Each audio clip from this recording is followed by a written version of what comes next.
Welcome to the E.A.T podcast. This is episode number 21. I'm your co-host, Jerry. The other co-host over there is Russ. Russ, how you been? It's been the week or two from hell, I gotta tell you. We've been technical difficulties, delays, so much going on. Can't wait to find out what you've been up to. What's up?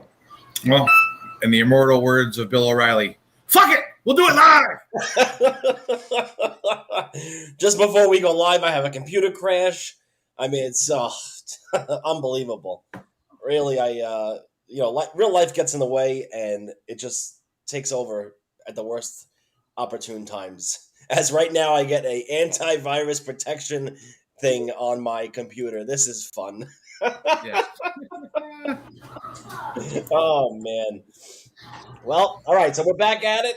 Episode number 21. We got a lot of stuff going on here. We're going to talk NFL Week 4 recap, 2 wildcard games in MLB. NHL season starts in about a week. We got 2 guests coming on for round 2 of their appearances, Ryan Schofield and Sean McCaffrey.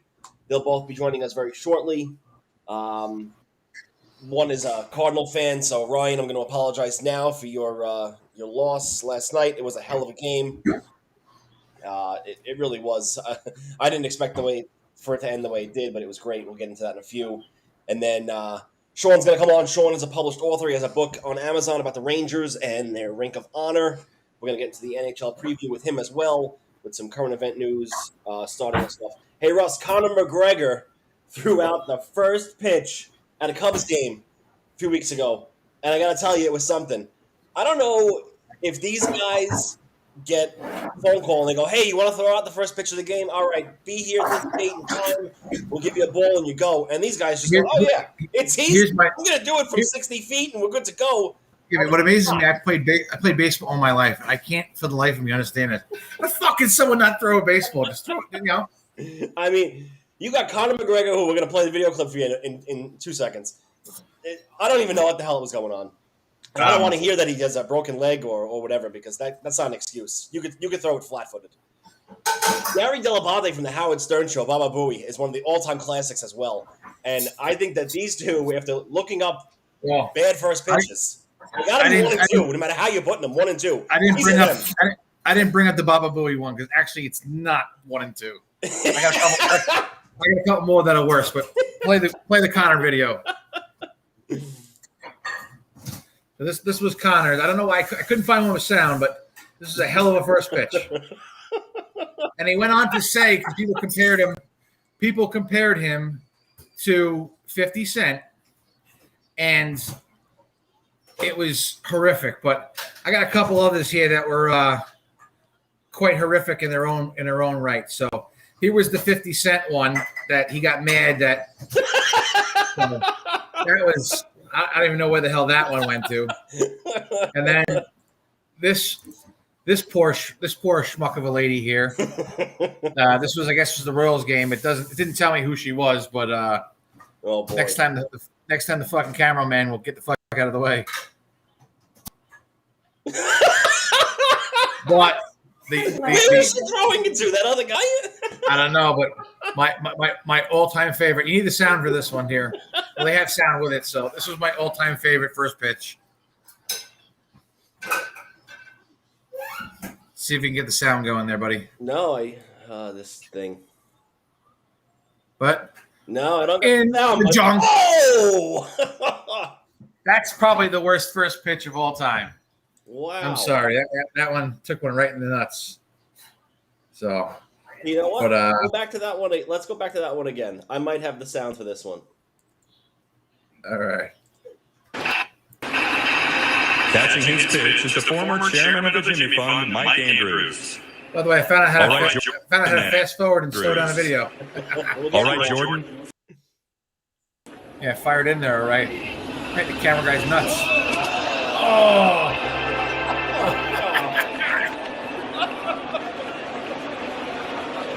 All right, so oh man. Yeah, that was pretty good. In other news now, Jeopardy's got another runner. Yeah. Matt Amodio AD. Matt Amodio has won 33 straight shows. He's now the second winningest Jeopardy player. He just passed James Holzhauer for second And why don't I say second place again? It's crazy. Yeah, he's up there. So it's kind of fun when somebody gets on a real run with Jeopardy. I feel like Jeopardy, since Ken Jennings, Jeopardy now is putting these guys with runs together. And when the minute I want to say it's 10 or 15 straight shows, it starts picking up some steam. Now these shows are all taped in advance. They do 5 shows in a week and they're done. So whoever's been on the show, if these are filmed already, they know what if this guy's won or not, depending on what's going on. But so they filmed X number ahead already, and we're all behind. But this guy could have lost, and we don't even know. But the other night he won $83,000, which was impeccable. I mean, this guy. He's going all in on questions like James Holzhauer did, and just mowing the field down. It's unbelievable. We got some weekend shows, TV shows going on here. Yeah. So let me just say, I'm a huge fan of Billions. Billions is one of the best shows out there. I would put Billions in the conversation with Game of Thrones. I would put Billions in the conversation with Breaking Bad, Sons of Anarchy. It's probably number 5 in my top 5, I would say. Show was great. But anyway. Hold on. We got Papa Cove on our message board here. Foods that start with the letter. And all I can think about is Rosie Perez going, quiche. And the and her who is Babe Ruth. Great movie. White Men Can't Jump. So Damian Lewis plays Bobby Axelrod on Billions. Great show about the stock market and things going on behind the scenes with a hedge fund. You got one story. Yeah. You got U.S. attorney and his wife tied in. The wife works for the hedge fund. She's the girl from Sons of Anarchy, and Paul Giamatti is in it. He's the U.S. attorney. That guy, did he have surgery? Have you seen him lately? You got to look at that guy. No. He was blown up, very swollen, I guess, or whatever. But I don't know if he had lap band surgery, went on a diet, something. He completely changed his appearance. Completely. I saw him for season 5 when it came back after COVID, and looked like definitely got his act together health-wise. It was unbelievable. It's amazing. But anyway, Bobby Axelrod, Damian Lewis is leaving the show after 5 seasons. I don't want to ruin how season 5 ended if you're not caught up, but it left it with a cliffhanger. He could obviously come back if he wanted to, but for season 6, which is dropping in January, he's not going to be there. Russ, I haven't watched 1 second of Squid Games, but I'm hearing all about it. So good. Fill us in. So you got to get over the dubbed English, So it takes place in South Korea. The original show is in Korean, obviously. They dub it into English. Okay. It's actually a pretty decent dub, so it's not hard to get over. But it essentially takes people that are in debt, or at least more degenerates that are money hungry, and invites them to play this game for money. Okay. And they end up playing simple children's games. And the thing is that if you win all these games, you get this prize money. Okay. But if you don't, you're eliminated. And what does eliminated entail? Eliminated is exactly what you think it is. But the players themselves don't know. They think that, all right, you lose, you're out. Little do they know that if you lose the game, you lose your life. So let me ask you, how many seasons in are we? And is this something I should have been? No, this is one season. Okay. I think it left something for a second season. Okay. But really great show. It pits player against player. Who can you trust? Who can't you trust? And you kind of you never know what's going to happen next. And we're not watching this for children, obviously. Oh, absolutely not. Okay. Absolutely not. Unless your children are into a lot of blood and gore and people get killed. On the blood and gore level, would you put it at a Game of Thrones level or a little bit less? Probably around there. Okay. But it's not a horror. It's more like a thriller kind of, like I said, is not whodunit, but who can I trust as far as these people are like living together in like a dorm. Well, and but anything goes. Well, now I'm gonna binge watch it, and in the coming episodes, I'm definitely going to give you my input on it. Now that you put it that way, but and with all the hype on social media, I just haven't had the chance to do it. I'm definitely gonna do it now, though. Yeah, it's good though. And then in the other big news, Game of Thrones was one of my favorite shows ever. Yes. With the worst fucking finale ever. Yes. And I actually enjoyed the last season. I enjoyed the fight against the White Walkers. I was fine with all that. My only thing was nobody, fucking except for George R. R. Martin, apparently, wanted fucking Bran on the throne. And you built a war up between not a war, but you built something between Grey Worm and Jon, and they never capitalized on it. And then you took the whole storyline that Jon was a fucking Targaryen and just threw it out the window at the end. Was like, it really didn't matter anyway. But so now Game of Thrones has a spinoff called House of Dragon. Yep. And the preview for the first season launched the other day. And I said, listen, I can't get myself involved again. And then I watched this fucking preview, and it sucked me right back in. Right. And now I cannot wait for blonde-haired people to get it on with dragons. So it looked incredible, and I'm going to watch every fucking episode. So, and it's not going to be basically where this prequel ends. Game of Thrones is going to pick up. There's going to be some things in between. I believe this is taking place hundreds of years before. But and this doesn't really have to do with any books, I believe. This is simply the showrunners basically ran with it and doing what they want. So, all right. So gotta be sucked in again. Yeah. All right. So we have our first guest, Mr. Ryan Schofield. All right. Let's bring him on the stream. This is do some little appearance number 2 for Ryan. Welcome back, Ryan. How you been, buddy? Well, speaking of getting sucked in, I was ready to, have a nice peaceful October. Then the Cardinals had to win 17 games in a row and make me give a fuck again. So it's been a rough day. It's gotta hurt. It's gotta hurt. I'm sorry. But that's what my Mets do. Yeah, it's like welcome to usually suck me in at the end of the season, and they fail, I die. And the thing is that this is a recent phenomenon for the Cardinals. One of the benefits that they have always done for me is that in the games where they're facing elimination that they don't win, it's usually pretty obvious by the third inning. Like they've gotten blown out in some game 7s and some games they could have gotten back into it. Like when the Cubs beat us, there was no doubt that they're winning that game. I lost, after Schwarber hit one that is still sitting there on the top of the fucking building there. You're kind of like, all right, it's just not going to happen. The worst part was all of the parallels that this game had to the most painful game to ever watch, the 2011 NLDS Game 5, when Chris Carpenter and Roy Halladay dueled. Because the Cardinals scored 1 run, and it became very obvious that was the only run they were going to score the rest of the night. I had to watch that in slow motion last night because Wainwright throws one bad curveball. Couldn't have thrown it to the Beltran, but he threw one bad curveball, and Justin Turner, the fucking ginger freak, knocked it over the wall. And I was like, I don't know if the Cardinals can score another run. And they had many opportunities to score runs, which was the most frustrating part of this. Nolan Arenado, we got you for a reason. You were up to bat with guys in scoring position several times. Locate a fucking base hit. We're not asking you to hit it over the wall. You could have made an impact, bud. Yep. Yeah. But I hate to make you relive this, but for those of you that don't know what happened last night, the game was tied 1-1, bottom of the 9th. It's every little leaguer's dream. This situation. Yes. People on base, and a struggling Chris Taylor came to the plate, and here's the reaction.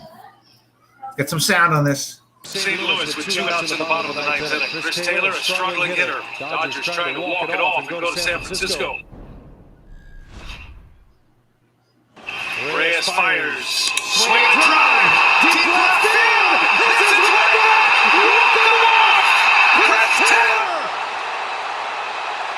Chris Taylor with the moment of his life. And he's had some big moments. A walk-off home run. His 6th career postseason over, and Taylor, a struggling hitter, delivers in the clutch. On 2-1, Taylor. Yeah, you got to admit, you're right. It's unreal. Every player's dream, Well, what's even worse is that when they, as a Cardinals fan, we're sitting there and a couple of people are talking and we're going, I hope that Reyes does not come within 60 feet or 6 inches of any Dodger with a bat in their hand. That's just the only thing I'm thinking. He was great to start off the year. He's a little mentally fragile. He's a little overworked. He fell apart completely down the end. Nothing more reassuring than when they're introducing him as the pitcher before the broadcast cuts out. They're going, a former All-Star who lost his job. Like, you know, like it's, it sounds like, thanks for reminding us. It's a true Hollywood story more than it sounds like a guy who's going to try and close out a game for us, or at least get us another opportunity to then score runs. And he hangs a pitch, and a struggling hitter hits it over. Meanwhile, Nolan Arenado had 4 hanging sliders in 1 count, and all he could do was fucking foul one off. Anyways. Wow. All right, so obviously that was one wild card game. The other one was the legendary rivalry between the Yankees and Red Sox, and it really was no contest. The Red Sox just put it to them 6-2. Was the Garrett Cole was the big story, the $300 million man, and went out and just shit the bed. And you know, you're gonna be a Yankee, got to perform in the playoffs. So you're gonna get paid 35, $37 million a year, whatever his crazy number is that they gave him. I mean, really, you have to do a little bit better than 3 innings pitched, or not even 3 innings pitched, in a big spot like this. I mean, before the game happened, you had Yankee fans predicting he's going 7 strong, 3 hits, 1 run, 8 Ks, and the game's going to be 6-0. Well, look at what happened, guys. It was nowhere near that. Yeah, at the end of the game, you got the testy Yankee fans just going, whatever, we got 27 rings. Yeah. I can't wait. I hope I live long enough for fucking somebody to fucking take that away from them. I would love nothing more. I don't care if it includes the fucking Oakland A's winning 17 straight so they get to 28. Just so I could never hear a Yankee fan ever fucking utter those words ever again would be priceless. I can only imagine if the Mets ever got there. It'll never happen. But come on, Mets 26 straight World Championships. Hey, I got to ask you guys. The lead up to the AL wild card was something. Now, I mean, you had 4 teams in the mix on the last day of the season. It's obviously what baseball wants when they added the extra wild card matchup the way they did a few years back. The NL wild card was set weeks ago. When the Cardinals were in the middle of that 17 straight game run, you knew they were the team that was going to play the Dodgers or the Giants. Well, the thing was, what made that run impressive, they were beating all the teams ahead of them throughout the run, but they were 4 back. They had a 2% chance to make it about a month ago, and then they reeled off 17, and then they had to clinch. You knew at 10 straight, 11 straight, like holy crap! All right, these guys are going. There's no way they're not doing this. They're not going to catch Milwaukee, obviously, but at 11, 12 straight wins, you know they're going to be the wild card team. Yeah, it took a little bit away from it, but then you still had the Giants and the Dodgers were still in a race though, which made it interesting. And then the Braves and the Phillies. It's weird the wild cards decided, but everything else was still in competition. So I guess. So let me ask you, being the Cardinals fan that you are the way it is. All right, we lose him. The matchup. You hear me? Yeah, we can hear you. The matchup that was in place was the Dodgers and the Cardinals. The winner of that game now is playing the Giants. You have the Giants with 107 wins. You have the Dodgers with 106 wins now playing each other in the divisional series. You guys see anything wrong with this? So this is the fix they need to make, because it was originally set up that the wild card couldn't play the first place team if they were in the same division because they didn't want a divisional matchup. Yes. But then they changed the wild card rule. It should reset records. That's what I believe should happen. The Dodgers would still not have home field advantage to whoever they play as the wild card, I would think. But that's the system that I believe should be in place. I mean, this is the NLCS now in the divisional round. But to an extent, though, I mean, but and these are 7-game series now, though. So I mean, it's to an extent, though. I'd almost rather you got to beat this team one way or another. If they're that good, you got to beat them one way or another. So I almost am alwast the philosophy: get it over with. Yeah, but as the team that won 106 or 107 to now play the team that won the opposite number of that, it just looks like crap.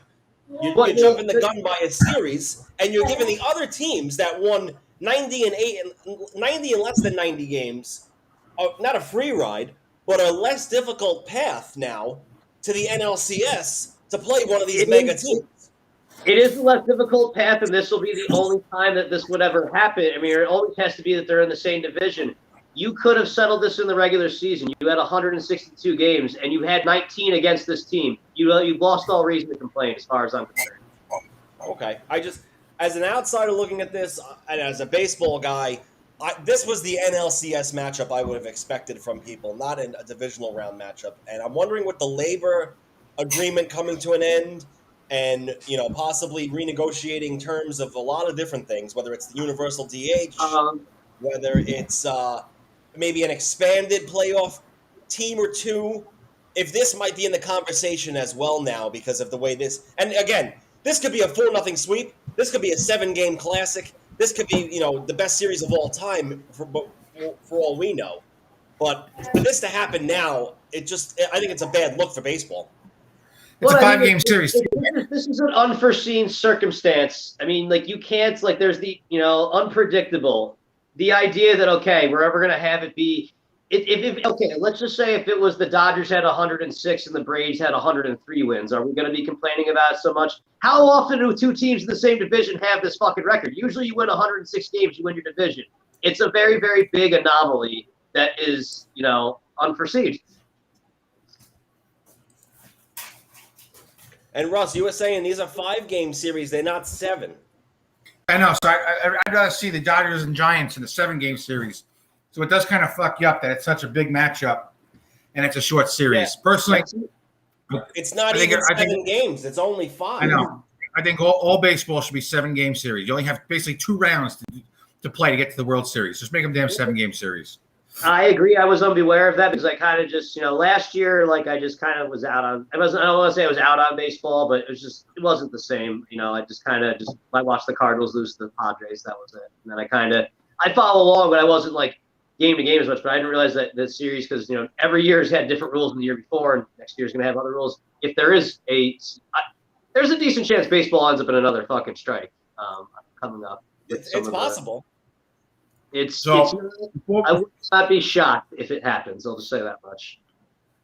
All right. So before we really get into the matchups here, it should be known that Mattress Mac in Texas is at it again. Placed a $2 million wager on the Astros at plus 1,000 to win. If the Astros win the World Series, it pays out at $22 million. It would make it the largest payout in U.S. betting history. Crazy. It must be nice to be this guy to have just millions every year just to throw out on all these different bets. Well, but there's a whole gimmick associated with it. Yeah, he does that deal. That's why he does this. Yeah, it's all like a way to promote his business. He's a fucking genius, is what he is. Yeah. That's why he has money. If the Astros win the World Series, you get what, a free mattress? And he'll pay off. If you buy a mattress from him and the Astros win the World Series, he'll pay for it for you. And sure, he sells a boatload of mattresses during the year, but to you hedge that cost, he places this bet. Yeah, so everybody already is going to be rooting for this team anyway, so it's I got a chance for this thing to be free. Well, what the fuck? I mean, everyone gets their juices, got flowing. It's good for the community. That's great. All right, so we got first matchup going. We got the Red Sox versus the Rays. What are you thinking here? My father was a Red Sox fan. I know he's a Red Sox fan. I still say the Rays here. Just the team is too good. They're too good of a baseball team. They're not centered around one. They only hit homers. They only do that. They are a complete baseball team. The worst thing that would ever happen for the sport of base or the Major League Baseball would be if the Rays and the Giants were to play in the World Series. The best thing that would ever happen for baseball fans would be to watch those two play each other because they literally are the two best baseball teams. They don't have the best players. They play the best baseball. I agree. The Rays, the Rays have a minor league system that could probably come up and be about a 65-win team right now. And yet they don't even have, and that's with them not even paying their players they have on their Major League roster. Loaded with all kinds of talents. They just find the best ways to get the best out of everybody and not spend a dollar. And then they're making the push. When you suddenly have a guy like Nelson Cruz now in the middle of the lineup, we're not talking about, okay, this is some unknown power guy. This is a guy who I believe has the most home runs or RBIs over the last 5 years in baseball. Yeah. And the other thing, too, is I think it's going to hurt the Red Sox that you don't really have a completely healthy J.D. Martinez. Yeah. Yeah. How do you roll your ankle running out to take your position? Like, I'm sorry, but I had neurotic episodes if I even touched chalk with my fucking cleats, let alone touch the base. Like, come on. Listen, shit happens. You should live my life. I once sprained my ankle stepping out of a porta potty on a job. I'm not fucking kidding. And by the way, the playoffs have started already right now. On the top of the ninth, you got Houston with a 6-1 lead on the White Sox. That's about to be wrapped up real quick here. I don't see the White Sox winning this round, right? This series is long gone already. No, I mean, aside from no Springer, you really have the same team with the Astros that have been the last few years. They got the experience. You know, you still got Greinke in there and Charlie Morton. They're still a pretty solid team. They got Lance McCullers. They're a little different. McCullers. Different. Charlie Morton's on somebody. But is Charlie Morton on San Francisco? Charlie Morton's on Atlanta. Yeah, he's not on Houston. Sorry, too many fucking names. We're what do old. you call it? Yeah, the White Sox don't excite me at all. You know, I'm sure the Yankees would like to have Lance Lynn back. You know, after he failed with them a few years ago. He got shelled today. Well, I mean, not today, but still, it might have pitched better than Garrett Cole the other night. What other? Well, the whole thing is missing. I hate to defend people like Cole, but this is okay. You talk about all the money that he makes. How about those fucking guys making all the money that put up 1 run or 2 runs? Yeah. They got a second run in the fucking. The same with the Cardinals. We can talk about, you know, Reyes giving the home run pitchers. I'm sorry. You score 1 run, you're not winning a lot of games. Yankees, you score 2 runs, you're going to win a few more games, but not as many. You're right. Bitch about the pitcher if you score 5 and you lose. You're right. Like Arenado, Goldschmidt, these guys are supposed to come up there and match the ball. They didn't. We got you for this reason. And I will say that forever this wild card game is going to be the John Sterling game because I wasn't watching. I was driving back from work, and I got to hear John Sterling call Stanton's first ball out of the ballpark as it was bouncing back into the field of play. That's when you knew he had a chance. He's had some doozies, I got to tell you. This was like worse than Biden. Fly ball to second base. He's made seem like a home run in the past. Yeah. He actually says he's out of the ballpark, and he's, wait, why is he standing on first? Am I missing something here? Like he's having a conversation with himself on the air about what just happened. The guy is 80. I'll give him that, and he's still doing this. So yes. I guess our last question with baseball here. Does anybody really give a fuck about the Braves-Brewers series? It's funny you should mention that. I just fired a wager on the Braves series price. I think the Braves are going to win. I see nothing in the Brewers I really don't even know how the Brewers won the division. Nothing on that team even jumps out at me as just, you know, like no monster hitters, just all, you know, I don't know. I see they play more complete. The Cardinals swept them recently, and I watched them, and they at one point in time at the beginning of the season, they had amazing starting pitching, but these were some guys who are bullpen guys who started last year who now are having their first full season as starters, and they've never thrown more than like fucking 70 innings in a season, and now they're asking to be pitching into the playoffs. That's where they're running into trouble. Yeah, looking at the stats and everything and all the team, I just don't see anything that scares me. I think the Braves are going to take this one.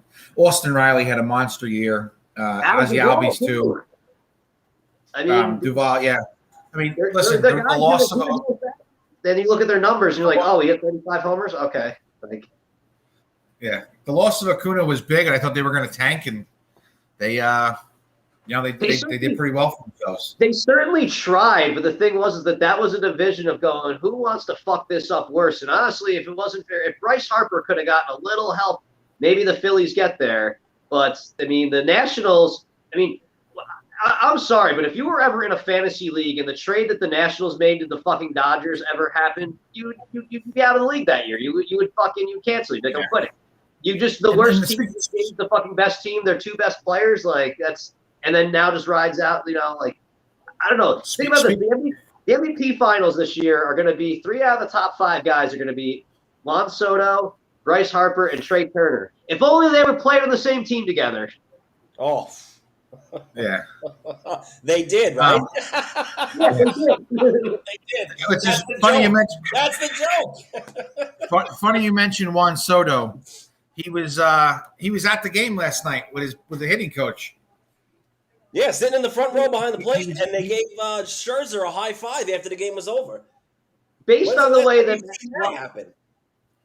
based on Juan Soto's ability to hit a baseball, I'm pretty sure him and his hitting coach are never very far apart. His hitting coach is probably like Stan the Caddy in Seinfeld, where he just advises him on everything. Yeah, right. But all right, who do All you right. think's winning this whole thing, guys? Let's just make a prediction here right now. Let's just throw. I think the Astros are going to win it all. I actually think Mattress Max got the play to go. Those guys can hit the ball before they were banging trash cans. They're going to hit the ball afterwards. I want to say the Rays get over the hump. You know what, Russ? I'm going to say the same thing. We joked about this the last few episodes about Tom Brady going to Tampa, the Lightning winning 2 cups in a row, the Buccaneers winning the Super Bowl and being the favorite again now this year. Rays got to the World Series last year and didn't make it. I think this year is the year the Rays do it, and Tampa becomes the new title town for the foreseeable future right now. I'd be fine though with anybody else winning it except for the Dodgers. As long as the Dodgers don't win it, I'd be fine with that. Which, by the way, the Giants are plus 140 underdogs. I just saw in the series price, and I'll be fucking making a couple wagers on that. I think because Listen, that series is going 5. It's going to be a classic. It's going to be. It's going the 5. thing It's going to is be a classic. the Giants are the scariest team in sports because they are the ones that usually have the Cardinals. The Cardinals usually take care of the Dodgers, and then the Giants sweep up after that. The Giants, I said this earlier in the year, the less that you can explain it with the Giants, the more it makes sense. Could you name me 5 players in their starting lineup right now? No, you probably couldn't, but guess what? They all hit 20 home runs this year. They were like 3rd or 4th in baseball with home runs, and I don't think anybody hit more than 30.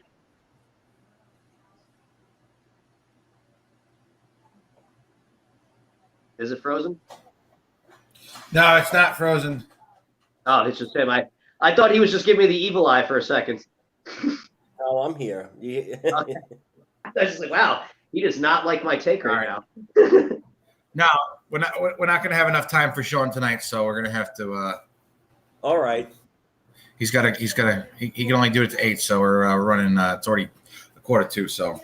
Yeah, I don't shut up. My bad. Well, no, not you. Not you. Me and Jerry just have to do hockey by ourselves. So let's. The Mets. Well, they didn't. Not that they fired their manager. They didn't renew his contract. So essentially the same thing, I guess. But they need to clean house. Apparently, everybody but their pitching coach today, every assistant coach got demoted to the minors or something. I was on the way home, so I didn't get to read the full thing. But part of me says, if that's true, if they demoted all their assistant coaches to the minors, then if they were bad enough that they didn't succeed, why the hell are you keeping them in the system? Yeah, Fucking fire them. why are they doing this? It's the Mets. Let's just lead with that part. And Did you say the Mets or the mess? I mean, Freudian slip. If either one was fine in my book, even as a Mets fan. So I don't And Theo know. Theo Epstein's not going to partake in this mess in Queens. no, That I would don't have been blame the him. guy to fix it. He broke the two longtime curses with the Red Sox and the Cubs. As a Met fan, Russ, you had to have wanted this guy in there, right? I mean, Theo Epstein's the guy to break the drought for 35 years in the Mets now, right? I would think so. I think that at this point they need to do some serious. They need to spend right and start breaking up some of this core that's there because, I don't know. I'm confused as what the hell they're going to do. The JD How do you buy? Baez Davis wants for a to Mets stay. fan. What's that? The JD Davis is it for Mets fans. You still broke up, so. Can you hear me? Yes, but you broke up both times. You said J.D. Davis. So JD whatever. Davis doesn't cut it for me as if I was a Mets fan. Yeah, no, I think he's solid, but it's just you're right. It's not, but even Conforto, dude. Sometimes he looks great. Sometimes he's weird. Nimmo, same thing. Just I'm getting tired of seeing the same people, the same result. Even Pete, dude. I kind of the guy's a pure awesome power hitter, but that's it. He's not really that great of a hitter, and kind of getting tired of his attitude per se.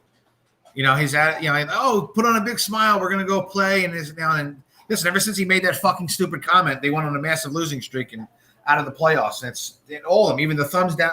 How about this? Just shut the fuck up and play baseball. But it was seeing the same people, the same moves, even though it's a new owner in Cohen, the same moves again. And just listen, it's time to change something. If they were healthy, you have Tawan Walker, Carrasco, Syndergaard, DeGrom. Yeah. And who was the fifth starter for the Mets, Russ? Stroman. Well, he wasn't the fifth. He was the he pitched Stroman and Walker pitched for those 5 guys, if healthy, should have won 97 games in this division. That division should have been wrapped up. If healthy. But that's the thing. But that's every fucking year. Yeah, it's every year. Noah Syndergaard praised himself on Twitter like the second he embraced the moniker of Thor, and I love it. But at the same time, the guy gets into like Twitter wars with people, and it's like, listen, dude, you can't even stay on the fucking field and do a full fucking season. Yeah. I wouldn't be talking shit. And the thing is, if the Mets ever got into a postseason, I mean, with the way that DeGrom can throw, they have advantage over. It's a different series when you can throw DeGrom out there. I completely agree. You're facing the guy 3 times. Forget it. Those games are over. That's how you're going to 3 games. That DeGrom had one of the most amazing. When his time he was pitching this year is probably the most amazing pitching we've ever seen in the history of baseball, and it was so long ago it's been forgotten about. I know the guy was he was incredible, and you got to think, dude. He was hitting a shitload too. I mean, he was going to be the MVP. Like there was a point in time he was a minus money favorite for the MVP, and the only reason you would not bet it is because you didn't know who the guy that was going to win it would be. But it was like, okay, if this guy stay healthy, he was. Like you said though, in a 7-game series. You go into DeGrom, Syndergaard, Stroman, either Carrasco and it's Walker. Then you're restarting it all over again. Yeah, you're going in game 6 and 7, DeGrom and Noah right over again. But again, they never stay healthy. They always say or do dumb shit in the media. Somebody fucking punches a wall and fucking breaks his hand, or he fucking stabs himself with a fucking Swiss Army knife in the fucking leg. Was Jason Isringhausen that did that? And there's not a better match made in heaven right now than Baez and the Mets. Even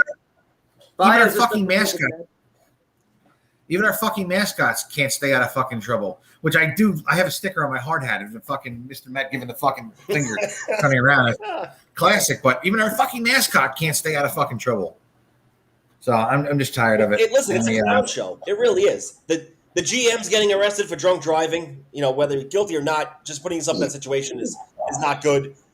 I mean, you think about it. The GM before that had a bad text message exchange where sexual harassment's being accused with inappropriate texts. Yeah, but even Mickey Callaway, even after going, you can go back even further. Doesn't Steve Phillips, their general manager for a while, didn't he get fired from ESPN for being a perv? What goes on behind closed doors?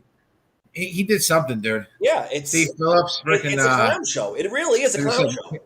Mickey Callaway, and people talking about Wally Backman is possibly the next coach. And he's down there, but didn't Wally Backman just get his wife 2 years ago, accuse him of domestic violence or some shit? I hope so. Didn't he get involved in something? Wasn't he coaching the Long Island Ducks? A while ago, he was, yeah. So. The one that John Rocket played for? Yes. It's a clown show. It really is. A lot of people have come on Long Island and played for the Ducks. I think Edgardo Alfonso played there too. People thought he retired 8 years ago. He was still playing fucking minor league ball. No, he was there. Trying to get some pussy. But all right, the out west Padres fired their manager. They another team that had an epic collapse. It looked like a 3-headed race in the West, and then they just absolutely fucking tanked. I gotta tell you.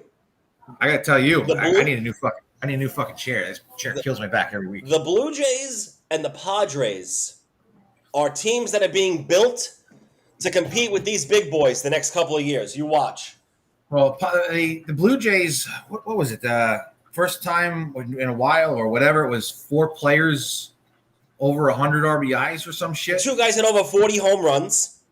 Yeah, 2 over 40 and 4 of them over 100 RBIs. and they didn't make it because of the division they're in. When you have guys on base all the time, it's easy to get RBIs. That's the thing. Those guys got on base and they just mashed the ball. Steven And Nat's it's had a hell of a year for them. For another former Met who goes somewhere else and pitches great. I thought you'd have my eyes examined when I fucking looked and I saw Marcus Semien had 44 fucking home runs the other day. Like, what? Came out of nowhere.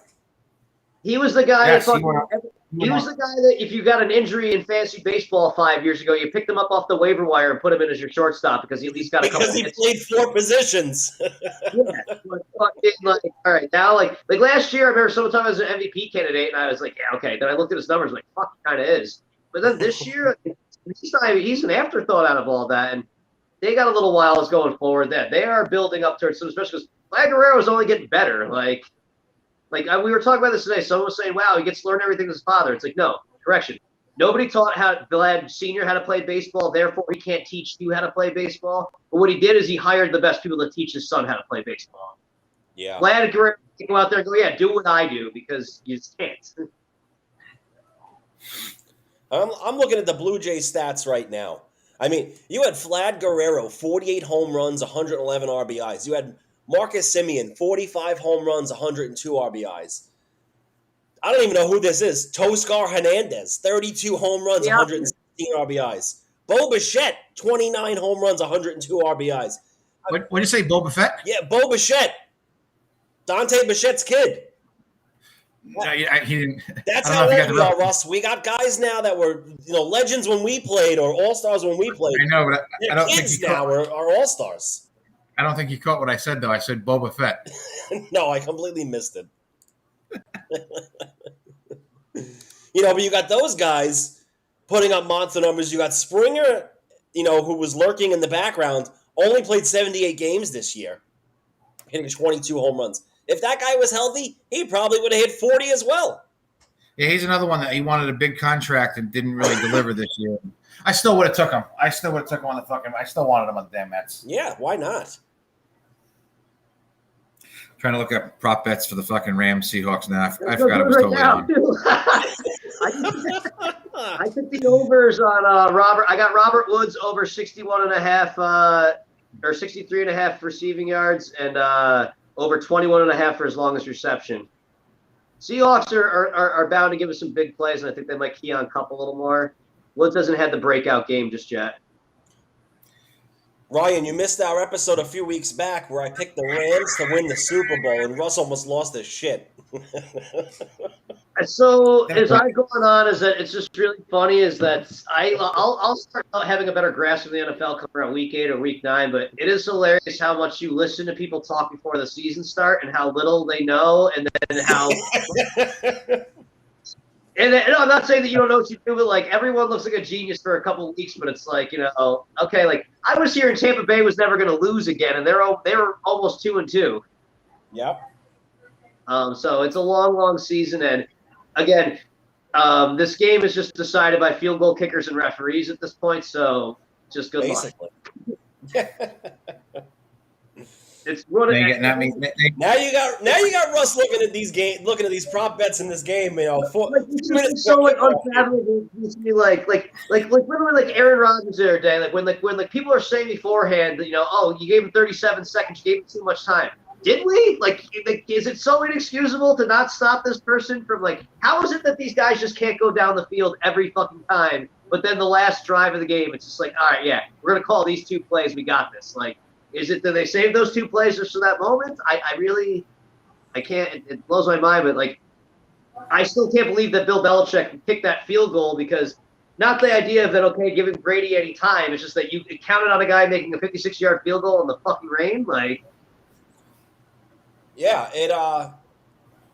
you know what though? That would have been Belichick-esque with that game, with Nick Folk making a 56-yarder and him squeaking by. When you have multiple gadget plays, I mean, that was we're pulling out the all stops. I mean, when you're, which by the way, maybe a couple more plays of Nikhil or whatever his face is, throwing the ball down the field that's not named Mac Jones. He threw a pretty good ball. I always love that. I remember a college game with the option play.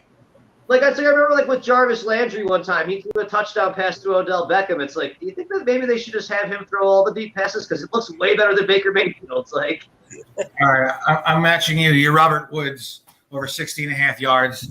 I also took DK Metcalf at even money over 5.5 catches. I was thinking about that one, but I love having the option of in-game betting. That's where I really make my bones. I can't on mine.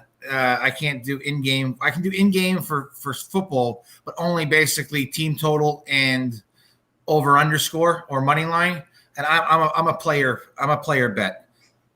Yeah, I like player props. Dude, I was like huge on Gronkowski's been paying off big time this season for me. Dude, I like these special props. Like, man, like I lost on one the other night. I mean, I ended up losing like a couple bucks out of all of it said and done, but it's like it's the overs, but you get odds based on numbers. So like I had Mike Evans at plus 250 if he had more than 7 catches. You know, so he had seven catches or more. Had that one. Like combinations of 100 yards and touchdown pays off. You know, like different little things like that. Are you parlaying these? You can't. I use a guy that's local, so I use a website that goes to Sweet Parlays. But like when New York gets their head out of their ass and we can fucking bet that, yeah, FanDuel lets you parlay that stuff. Dude, did you hear the other day? Those are big monster bets. Those bets are paying monster money. No, there was one guy that cashed for 126. Some guy made 126,000. No, another guy made about almost 25 grand. He made it on the Yankees Red Sox game. Okay. He made about under 25 grand on a 50-cent bet. Oh, he parlayed. Yes, and it was final score 6-2. Somebody would hit. I think 2 other guys would hit a home run. Parlayed 4 different guys to hit home runs. Yeah, and it was like 50 cents and one whatever fucking. It was almost a 50,000 to 1 bet. It was like a 49,000 to 1 bet. But yeah, the other guy who I love too, he had the $126,000 bet the parlay for the. This is what's great because about legalized gambling because they were showing this guy's like live stream on fucking their YouTube channel, and I want to watch the guy who has $500 down with a chance to win 126, not hedge his bet and watch the game. I want what that guy's got flowing through his veins. Yeah, I can't do sports here. This show could change in the snap of a finger. I can't do same game parlays, but I don't do. I used to be the parlay master, and Ryan knows that. I don't. Most of my stuff is single bets now. I barely parlay anything. I occasionally will parlay a couple player props from different games for football, but that's about it. And if I parlay anything now, it's 2-game parlays. And back in the day, betting $25 for 6-game parlays that win me like fucking 900 or 1,000. Those days are over.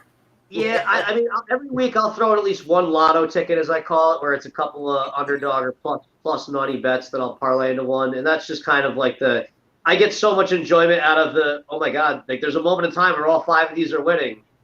That like experience before they start moving. I know. That's like the best feeling in the world, but I know it's all too good to be true. In the third quarter, everything's winning. Everything's going to hit. Great run, and all of a sudden. The fucking, I got fucked by both New York football teams last week pretty badly. If I would have hit a bunch of bets. I had teasers going on with the Titans and the fucking Saints. You know, I gotta say though, I like how FanDuel's doing it. I haven't really seen, but the way they used to do it in England is, let's say you had a 5-team parlay, and you hit 4 of them, you can cash out. Yes, for less money. You know how many times I've hit shit and 3 games out of 4, 5 games out of 6, and that's that last game that screws me. Listen, half the time I would have been like, all right, I hit 4 to 5, fuck it, I'm taking it. That's why you hedge. If you I mean, you can always. It's a matter of the whole thing of like, you know, like I mean, yeah, if you can get a partial payout, that's great. Like, I just hate that feeling of that if like I take my money out and I watch the 5th team win. That feels like I lost a bet all of a sudden to me. That's when the problems kick in. I understand what you're saying, but it just happens so many fucking times. Yeah, that's why you keep doing it. It's so much fun. Keeping with the betting theme real quick, every week, Ryan, Russ and I do a 3-team bet of the week on our Twitter. And I got to tell you, Russ is 5-7. Now, this is with the spread. We're using the Score website, the Score app, as our betting lines. Russ is 5-7, and I'm 6-6. I guarantee you, now it's only 4 weeks in, I guarantee you when you come back on the show around week 15, I'm gonna probably be about 10. I'm at about 10 wins. You watch. The 6-6 is a complete illusion right now, and you're gonna see one of the biggest burns in betting the next couple of weeks. You watch. Anything that I bet on, guys, go the opposite way. It's gonna hit. You watch. I'm being 6-6 4 weeks in is not a normalcy in my betting world. Around week 8 is when I start rounding into form because I have an expression with the NFL, and it's sometimes I have to lose 500 to make 1,000. Because as I tell them, no, there's a reason behind that. Is that when somebody, like when I get into a rant with somebody about sports, it's probably because I lost money on the person I'm talking about. So like you go, oh, it wasn't that bad that game, and I can cite like 3 fucking costly errors that affected my livelihood that week. Yeah, you start to remember things a little better when there's a dollar figure attached to it. Like Nolan Arenado, when I had my bookie the $100, because I had before the season started, I had a 16-1 ticket on the Cardinals to win the National League, and that was that turned out like if I wanted to make that bets going into the playoffs, they were going to be about an 8-1. So I mean, I had all the value in the world. I could have done that, but I mean, I'm not. If they won that game, I would have looked into making sure I took out at least 1,000 out of it. You know what I mean? That's a heck of a bet, though. 16-1. I mean and then they're winning all these games in a row, and you're like, oh, this is gonna pay off. This is gonna pay off. And then no. How about this one? They came back to win it, but just to come this close and have half it taken away. I know 2 people who had some decent-sized wagers on Vlad Guerrero Jr. to lead the league in home runs.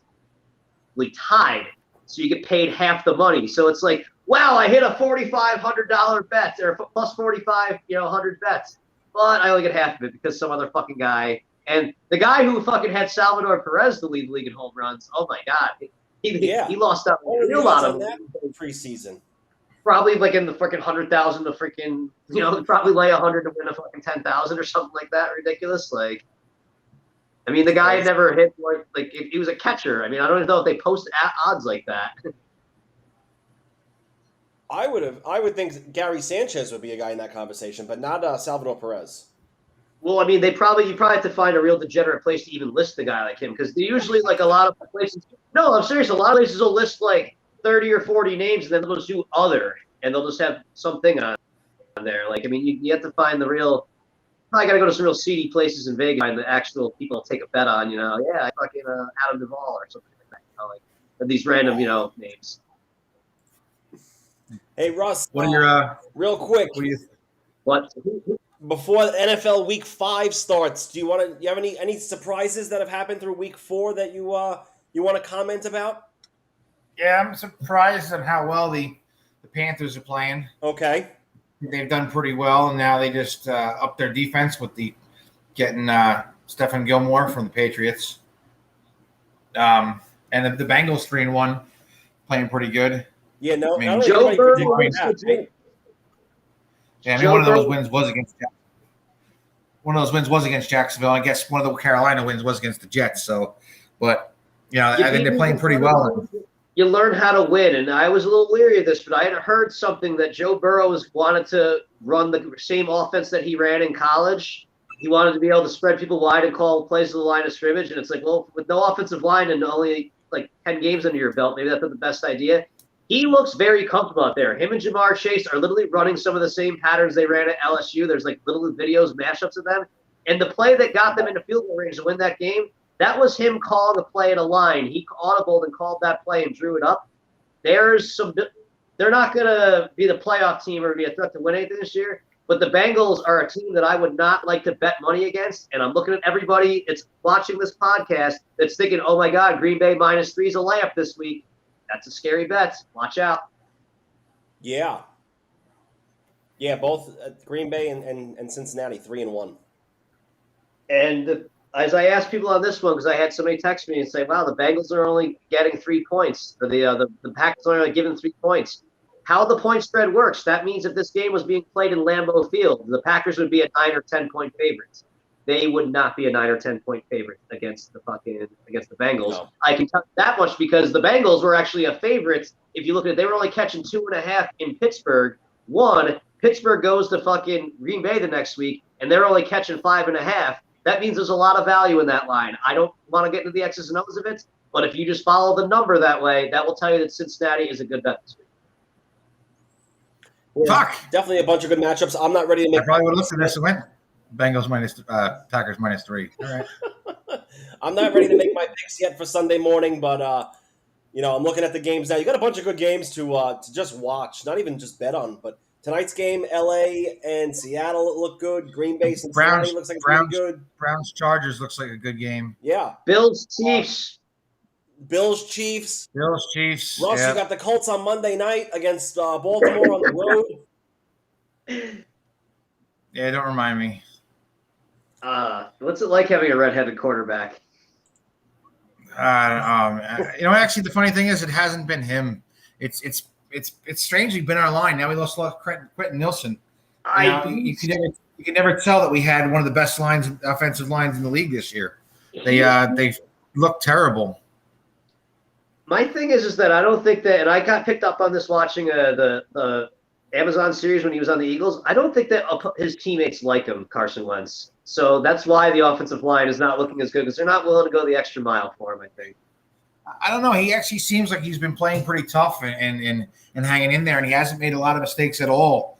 I don't know. We've shot ourselves in the foot with terrible red zone play calling. We've had numerous possessions in the red zone in every single game that we've come away with nothing, and it had some really bad play calls. They're not going to be a fun team to bet against for that reason as well. You look at the final score and the Colts suck, but they move if you bet against the Colts, they're in the red zone they're in enemy territory every drive, it seems like.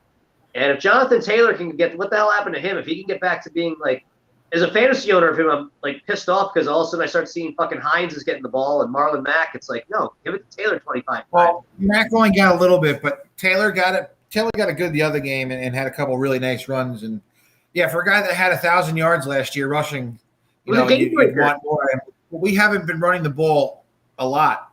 We've barely been getting 20, 25 touches a game between Hines and Taylor. But I'm surprised. Mack's kind of weird. He requested a trade, hadn't played a single down, and requested a trade. Then all of a sudden now he's getting a few touches in the game, but 3 running backs don't work. Taylor Hines is Taylor's the cowbell, and Hines is the guy that can spell him, but also be the out of the backfield receiving specialist. So I like how you slipped and said cowbell instead of bell cow. Cowbell. Yeah, more cowbell. What are your? I guess two things here. I guess the NFL returns to London this weekend. If anyone thinks that I'm fucking waking up at 9 a.m. on a Sunday to watch the Jets and Falcons, you got nothing coming. I won't. If I was watching that game, it's because I was doing coke. That's only because you haven't gone to bed yet. Yeah. What do you think about 5:30 in the morning to watch that shit game? Like, what are your? No wonder they don't like football over there. This is what we give them year after year. Like, yeah. Because any decent team is going to be like, yeah, we're not fucking going to London. That's the problem. Yeah. But what do you think about the Jacksonville situation with Urban Meyer now? That's a disaster now.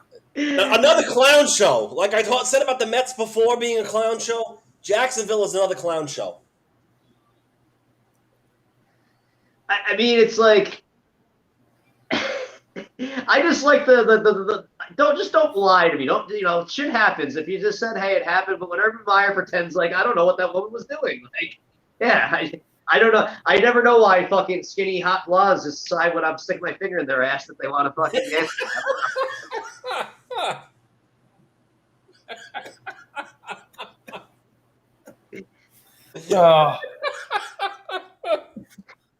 Like, seriously, I mean, like, if your high school football coach that happens to, he's fired. Like, that's just like, yeah, 100%. And I think somebody said that the picture that came out like on Instagram, or somebody posted that Urban Meyer's wife even liked it or something. I heard some crazy shit about it. Someone tweeted the picture and said his wife deserves better, and she liked it, that's even like worse. That's what it was. Like, you got to realize now, like, because I actually know somebody who, like, ended up because I'm near Saratoga and Dave Portnoy from Barstool was in the room. She ended up in her VIP section. She got thrown out because she wasn't doing anything on her phone. Like, she wasn't videoing him, but she was on her phone. And let's just say he may have been doing some less than flattering behavior in that, situation. And they were like, you got to get out of here. Like, and then they when you're a celebrity now, you got to have somebody making sure that no phones are out. That's just, if you want to get away with it. Phones have ruined it for everybody. That's not going to happen, though. But you're right. Though. You got to think anyway you Urban are. Meyer's Pint House. There's probably a back room there somewhere. No. Yeah. You would think that at all times there's a camera on you, especially if you're flirting with some little, 25-year-old blonde. I just that's one of those things where you can tell how much power a college coach has, because that's probably acceptable for college. Like, yeah, team, I'll see you in a little bit. I got some things to tend to, and I go, here, I'll see you in a couple days. Versus, then you go on a bender. Like, how do you get any accountability? Like, it's like, let's face it, we all have probably had a boss before that when they go to ream into you, or maybe the reason they don't ream into you is because you partied with them before. Yeah. Yeah, it's listen, phones have ruined everything. I sell them for a living. I'm like the modern day tobacco salesman.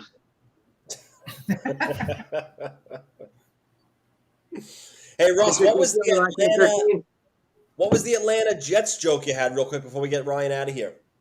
No, that was it. That nobody was going to fucking get up at 9 o'clock in the morning. Up at 9:30.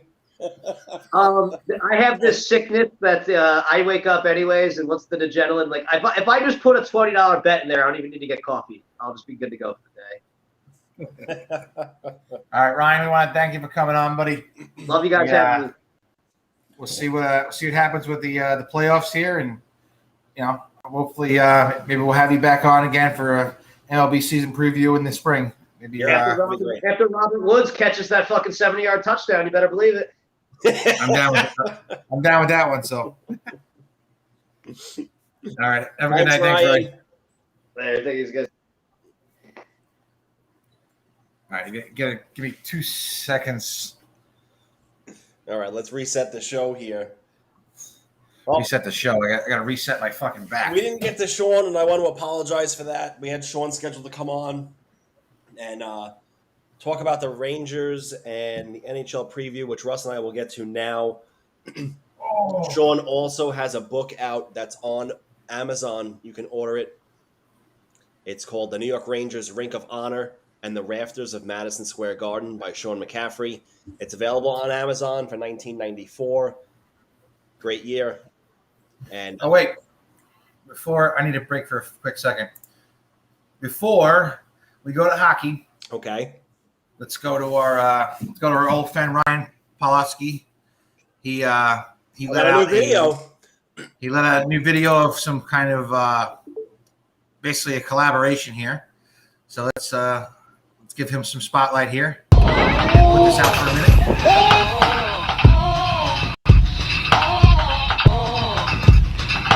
So you wanna be hardcore with your hat to the back, talking about the gas in your raps, but I can't feel that hardcore appeal that you're screaming. Maybe I'm dreaming. This ain't Christopher Williams, still some empty. Got the feel one, cause I got the feel some. To let niggas know that if you fuck a big and heavy, I get up in that ass like a wedgie. Says who says me, the lyrical. Niggas saying Biggie off the street, it's a miracle. Let the drugs along, put the thugs along with me. Just for niggas acting shifty. Unbelievable what he does. We had him on the show a few weeks ago. Ryan Pawlowski bouncing basketballs off of a roof, off the siding, off his kid's head, and in a hoop. I mean, you just saw. He had one of shooting a puck. He had one of shooting a puck over his house into the net, but it wouldn't let me download it. But he's been on the show before. Great guy, and love his videos. And figured we keep throwing him in the spotlight here for you. The montage you just put out there, Russ, I mean, would take me 14 days to get 2 of those done. You just rattled off half a dozen that I'm sure took him a day. So I guess starting with some NHL news here. There's a big news today. There's a lot of it. There's a lot of it.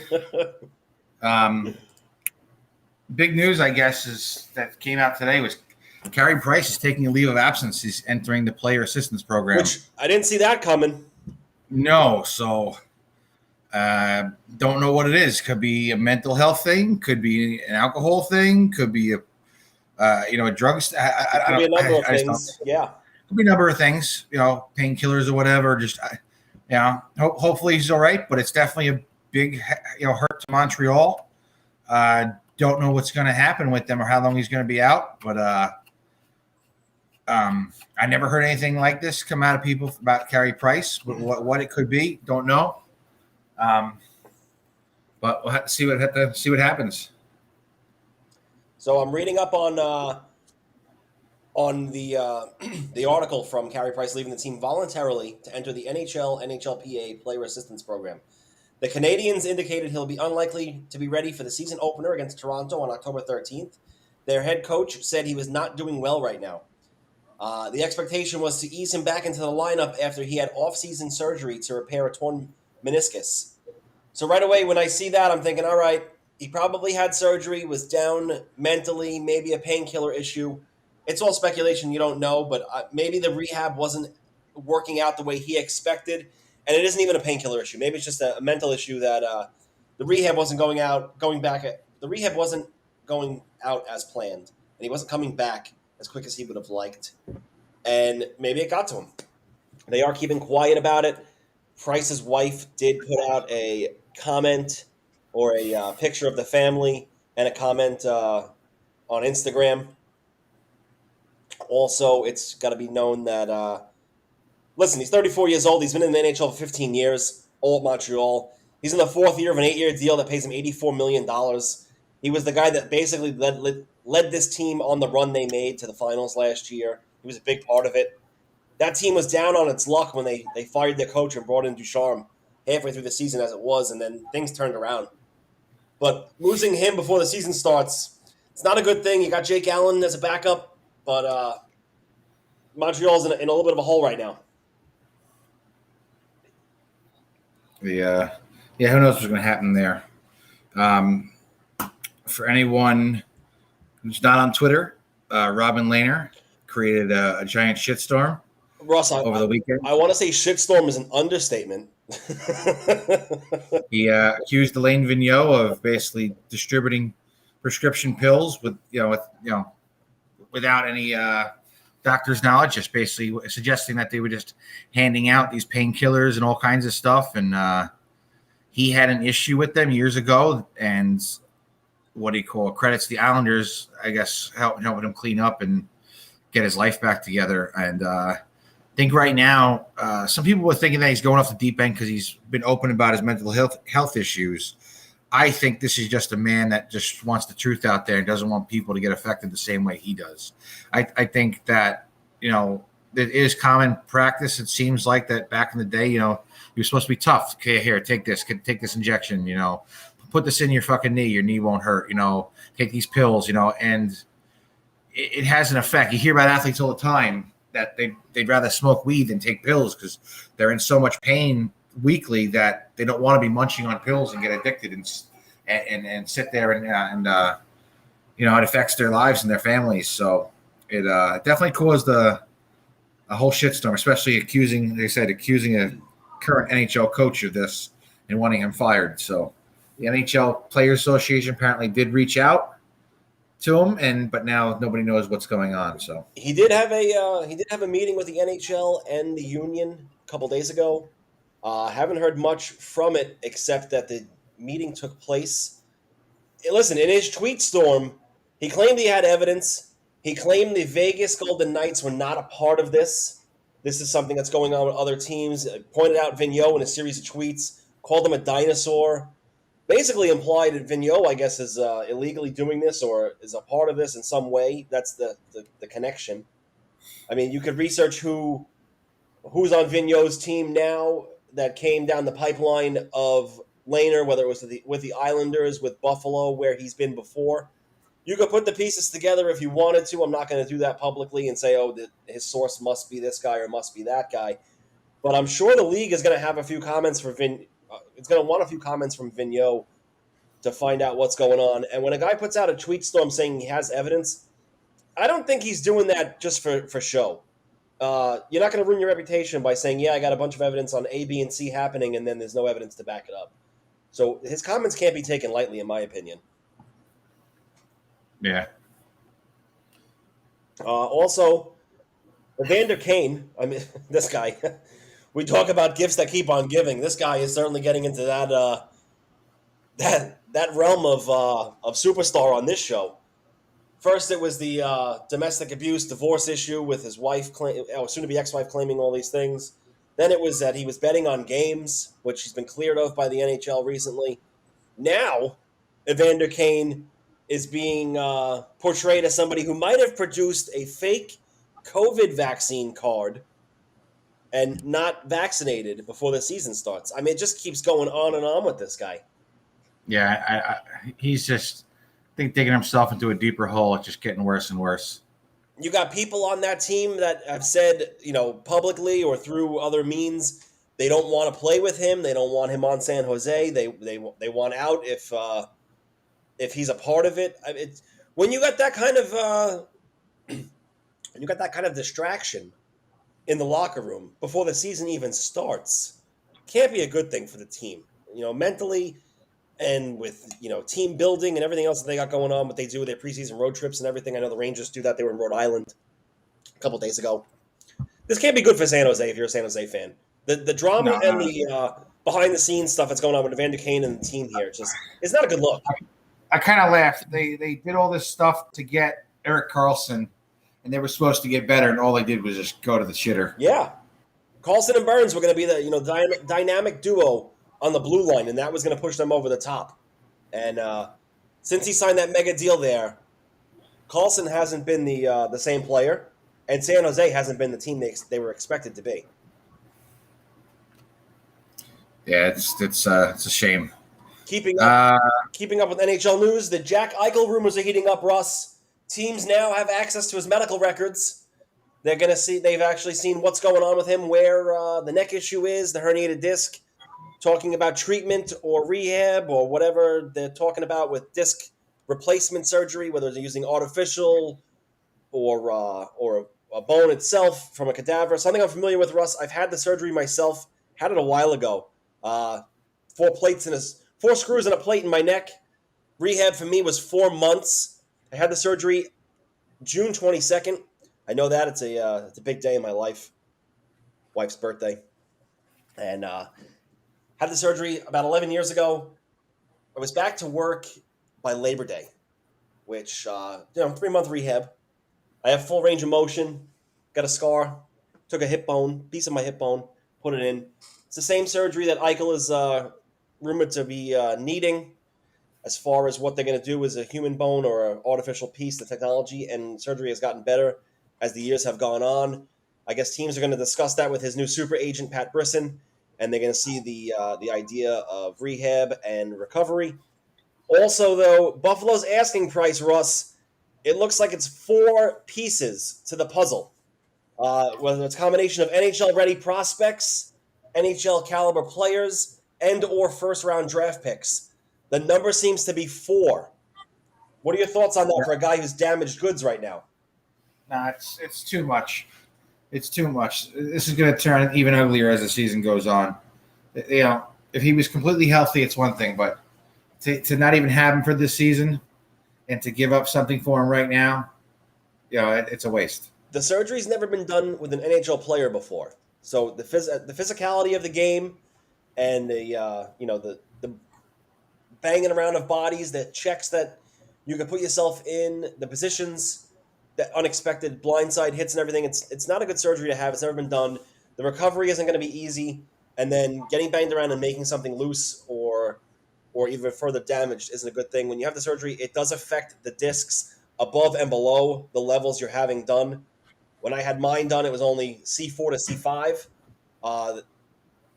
People have had multiple surgeries where they do numerous discs and put something in place, and that kills your range of motion worse than just having one done. So this hasn't been done before. Listen, you can make it. Any team can make a trade for this guy. First shift out there, you're not looking where you're going. you get blindsided by somebody and your career is over. It's not a good situation to be in for the player or the team that acquires him with this looming in the background. And rumors I'm seeing for the Rangers, team that we're heavily involved with, you're seeing names like Kravtsov, Zach Jones, first-round pick, and maybe a goalie or another prospect down the pipeline instead of a goalie. You're seeing rumors like that. I don't know if I want to make that deal and ride with Shesterkin the whole way without Georgiev in the background. I like the 1-2 duo they have. If you're telling me that it's 2 first-round picks and those 2 players I mentioned without the goalie, sure, I'm having that conversation with you. But I like the goalie the goalie situation the way they have it in New York. What about you? Yeah, I enjoy it. I think it's a good combination. I know some people are not crazy on Georgiev. He's had his moments, but I don't see getting much better of a backup right now.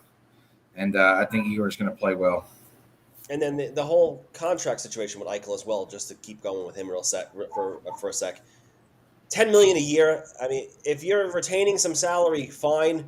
If you're not, I don't like that contract on New York with the Mika contract having to get redone at the end of this year. Adam Fox is going to get paid buku bucks after this contract's up. I mean, you got guys around the league signing for $6, $7, $8 million, and this guy just won the Norris Trophy. I mean, how much is this guy going to get paid next? Then you got you got Kakko and Lafreniere, who are going to be getting contracts as well soon. I think Kakko's going to have a big year. So yeah, you're high on him. Fox is Vezina.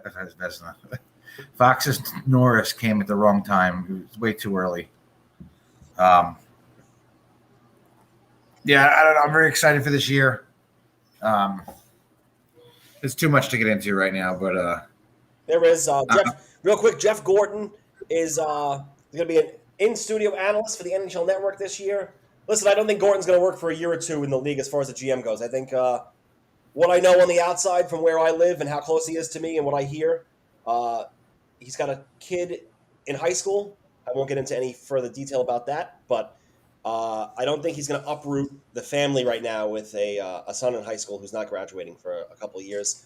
I think that he's going to be doing this NHL analyst thing for a year or two, and then after that, I think you might see him dip his toe back into the NHL GM pool. But unless the situation is 100% perfect for him, I don't see that that happening right now for him. I think the NHL analyst gig is a perfect fit for him. As far as the preseason wrapping up, real quick, just to end this segment about the NHL, Russ, you think the Rangers make the playoffs, right? I'm still looking on things. I think you're going to see. Like I said, I am high on Kakko, but now they got him projected to play on the line with Panarin and Strome, and you saw how much Panarin and Fox seemed to be on the ice when Panarin was, even though Fox is playing first line D. I think you're going to get a lot of chances for Kakko because teams are going to dial in on covering Panarin. And, like I said, I'm very high on him. I'm interested to see who they're going to give the captaincy to. What do you call it? It's looking like Kreider. And after last night, you would think so, right? I guess so. My only problem with Kreider is he shows up, like 40% of the time. He has those 6-7 games where he looks like the Kreider that we all wanted, and then disappears for a couple games, and then he goes through stretches that you're like, where is he? And then there are stretches where he's all over the ice everywhere. But I think they're going to end up naming him. I think they got a real issue with Zach Jones because they basically said the top 5 spots are filled for defensemen. He said Namath had his spot filled. Then you talk about Niels Lundqvist, who's played very well, but so is Zach Jones. And you're not going to put Zach Jones on the taxi squad. It's going to have to play in Hartford. And I'll be honest with you, I thought Trouba had a good year last year until the injury. Mm-hmm. He's not looked good this preseason, but I think his contract's going to come back to haunt us. I don't see the $8 million worth there. And we have so many kids, especially with obviously Zach Jones. You have Schneider coming up. and Robertson, a couple people, and even Tarmo Runanen. You have a couple kids in the pipeline that apparently got some talent, and we're gonna have a big backlog real soon. Yeah, it came out today. Lundqvist is making the team, and Zach Jones is going down to Hartford. Came out late. It did. Came out late this afternoon. That's what's going on. I know people were saying, that they wanted Jones to make the team, and not Namath, but at the same time, Namath is a solid veteran, and I think he was brought here to help the transition of Lundqvist because with the whole Swedish thing. Yeah, but the guy has proven himself to be a solid defenseman anyway. So with Colorado, so I think people they don't know enough about him and want to see the kids play, but we'll see what happens. I think we're going to be real solid with Fox and Lindgren as a top pairing. Is them being so young and already play a top pairing and playing it well. Yep. I think could bode very, very well for us for years to come. Yeah, the NHL, the Rangers released a statement this afternoon that the New York Rangers have assigned Zach Jones to the Wolfpack of the AHL. It essentially clinched a roster spot for Nils Lundqvist. Gerard Gallant said last night that Nils, I think he's feeling really comfortable, and tonight I thought he played really good. So last night's game, I guess, must have been the deciding factor. When you look, they all played really well last night, and it was a near opening night lineup. So listen, they play like that, they're making the playoffs. No ifs, ands, or buts about it. Last night was a great game. Again, you played the Devils, but Devils are going to be competitive as well. All right, buddy. So I'm going to get to the stock news, and then I'm going to wrap up the show. All right. I'm going to jump. I'm not going to lie. I'm going to jump off here. Yeah, you're going to jump off. That's fine. I'll wrap this up. I'll preview the next few weeks of what we got going on as well, and then I even tried a new chair for you, and it didn't work. I somehow doing these shows, my back seems to be cramping up like you wouldn't believe. We got to set you up on the couch. Can we get you on the casting couch? If we're going on the casting couch, I got to tell my wife to give me a hand. Well, literally. Maybe next episode we'll get you in the basement on the casting couch, and we'll see how that works out. We'll get a sprawled out Russ for the show. We'll try that. Yeah, the last few shows have been killing me here. The next show will be the Shaw interview. I'll get into this after the stocks, but all right. The next show will be that. And so Russ, thanks for everything tonight. Thanks for Ryan coming on. Sorry we didn't get to Sean. We will reschedule him. But Russ, I'll see you next Saturday for the Shaw interview on episode 22, and then I'll wrap up stocks. All right. Have a good night, buddy. I'll talk to you later, everybody. All right. Fuck it. We'll do it live. All right. So here we go. Going into stock news real quick, just before we wrap up the show tonight. Crypto is rising again. Bitcoin is back over 50,000. Now the new game that you're seeing played in crypto, like I like to call it the game, Shiba Coin, Shiba Inu, the dog. Kind of like a Doge thing, but I guess the second coming of Doge is now getting the newest push on the crypto exchanges. It's gone up like something like 2,400% in the past couple of months. Again, I'm not a crypto guy. I'm not involved in it. Not something I do, but everyone's involved in it. It's just not my cup of tea. OTC stocks, as we all know, the pink current gray market expert market deadline did come and go September 28th. You did see stocks downgraded, which now the liquidity and the availability to trade them by major brokers like Schwab, E-Trade, TD Ameritrade, Fidelity, and all those types, that has limited the volume in these guys. You're seeing now stocks that were trading tens and 20s, 30, 40, 50 million shares a day. Now it's down to like 3 to 4 to 5 million a day because the stocks aren't pink and the availability to trade them is just non-existent. It seems like Interactive Brokers is the only platform that is allowing trading on these guys that are not pink. And that's where all the volume is coming from. LTNC, topic we've covered a lot on this show. They were at the NACS show in Chicago this week. They just wrapped up day number 2 today. They won an award for the best new product in the water beverage category with the Next Level Hydrogen Water. That was a a contest that was voted on by the public with a couple of other waters involved.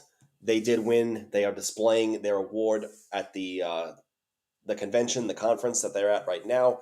That is a show that has potential retailers and executives from all over the world come and check out the product, check out the science behind it, check out the executives that are working with the company. It's a big schmooze fest. I have seen videos that have been leaked, well, not leaked, but put out on Instagram and Twitter of the LTNC executives there. Danny Day, Manny Pacquiao, the Fox News conversation that was had about Manny and the water. So things are going with them. They're not pink yet. They're not pink, but the stock is getting there. You know, the way they make it seem, the way it seems to be, the lawyers are working. They will drop financials. They will drop an attorney letter. They will become pink from what I gather. I'm still waiting. I know a lot of us are waiting. A lot of people are down on their investments. We'll have to see. But that's going to tie into our next episode, which is going to be October 16th, Saturday night, basically a week and change from now. Sharmila Visawam is going to be on the show. She was one of the people that brought LTNC to the Twitter world and let everybody know about it back in February. She's very, very heavily involved in it, and we're going to have a conversation with her about that. We're also going to have a conversation with her about some crypto because she's putting out some stuff about Shiba. She's involved in that. She has been holding some Twitter Spaces interviews on her Twitter talking about crypto, so we'll get into crypto with her as well. She's a real estate agent. We'll get into the world of real estate and how it's crazy with everything going on right now. I know where I live, housing prices are through the roof. Something that hits the market is on the market for 3 or 4 days and snatched up. It's just crazy, and it goes above asking. Talk to her about that as well.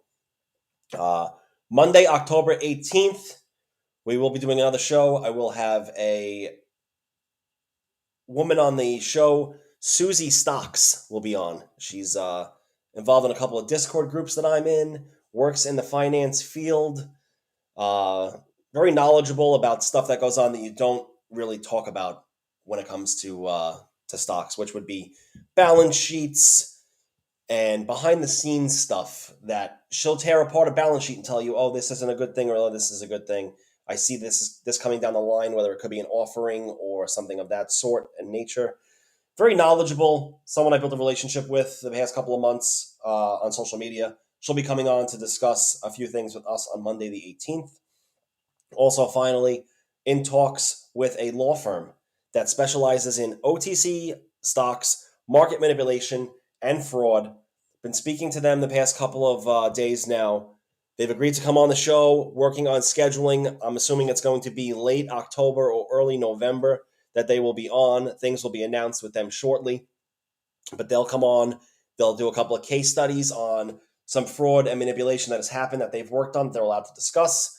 We will discuss a few stocks in particular on things we've seen them put out and what is allowed, what is not allowed, what is questionable, some shareholder rights when some things happen with manipulation, market makers, when they get involved in things. It'll be a good episode. Like I said, we will definitely put out who they are and who the lawyers are that are coming on when everything is finalized. Still working on that right now. Almost set to announce it, though. And finally, our football bets. Russ is 5-7. I'm 6-6. Sunday morning, you have the NFL in London with the Falcons and the Jets. We will be putting out our picks around 10 or 11 a.m. It'll be 3 picks. If we go head-to-head on anything, I'll let you know. If not, it'll be using the score lines, and that'll be where we get our info from. This is going to wrap up episode number 21. I want to thank Ryan for coming on. Again, sorry we couldn't get to Sean. We definitely will reschedule that. Like I stated before, Sean has a book on Amazon. It's called The New York Rangers Rink of Honor and the Rafters of Madison Square Garden. Definitely give it a look on Amazon, and it gets into a lot of NHL guys that their numbers aren't hanging in the rafters. They aren't the Mark Messiers, the Brian Leaches of the world in notoriety. But if you were a Ranger fan or a hockey guy in the New York metropolitan area, you definitely know these names, and it's a good info book on why they should be hanging up, and their numbers should be up in the rafters, and the story they have behind them that most of us do not know. We will get Sean on to talk about the book as the NHL season goes on and scheduling is available. It will happen soon. Sorry we didn't get to you, Sean. I know it was a jam-packed episode. I was coming back after a few weeks off with vacations and everything else we had going on. All right, but that's going to wrap up episode number 21. We'll be back October 16th with our Shaw interview on Saturday night. Until then, everybody, good night from New York, and talk to you soon.